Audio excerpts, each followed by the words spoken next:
April 8, 1911, the Banner Mine near Birmingham, Alabama, exploded, killing 128 prisoners of the state, effectively and intentionally sentenced to enslavement and death through the notorious convict leasing system. By 1910, the state of Alabama had become the sixth largest coal producer in the U.S., growing production between 1875 and 1900 from 67,000 tons to 8.4 million tons. This growth was driven in large part by the expansion of convict leasing in Birmingham, the center of the state's coal production. More than 25% of miners were leased convicts. State officials quickly learned how to use the convict leasing system to disproportionately exploit black men. In an average year, 97% of Alabama's county convicts were black. The Banner Mine explosion is still on record as the largest loss of life to date in an Alabama mine, and led to debate and legislation on the issues of mine safety and the use of convicts in mining. It also moved the state further toward the eventual end of the convict lease system.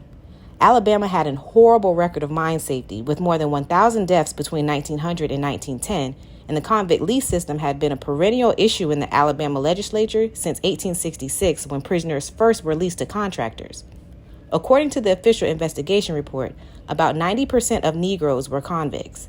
Most of those who died were serving sentences of less than 20 days on petty theft and vagrancy charges. It's been rumored that a white prisoner named John Wright, serving time for assault and battery, ignited gas in the air by accidentally creating a spark with two wires. The explosion directly killed 7 men and knocked out a ventilation fan. The rest of the men died from suffocation, breathing in black damp, an oxygenless gas of nitrogen and carbon dioxide. Pratt Consolidated Coal Company did not want to accept responsibility for the explosion or the deaths, even winning many of the civil cases filed against them and others being dismissed. In a handful of cases, the company paid victims' families $300 or less. A few days after the explosion, most bodies pulled from Banner Mine were buried in a trench in the convict cemetery near the mine. Less than 2 weeks after the explosion, more prisoners were brought in to replace the deceased property of the state at the mine. Only 1 day before the explosion, the Alabama legislature failed to pass a bill that would have ended the practice of leasing convicts to private companies. The measure that failed would have replaced the convict leasing system with a law that instead puts convicts into chain gangs doing road work. That bill didn't finally pass until 1928. The tragedy, as horrible as it was just one of many at the time. In the 6 years before the explosion, there were accidents that killed 18, 39, 57, 89, and 112 miners at a time. Just 3 days before the April explosion, 2 black convicts died from lack of oxygen in the same mine.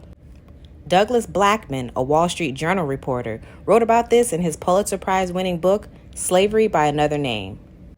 Our men may not be in mines anymore, but not too much has changed since 1911.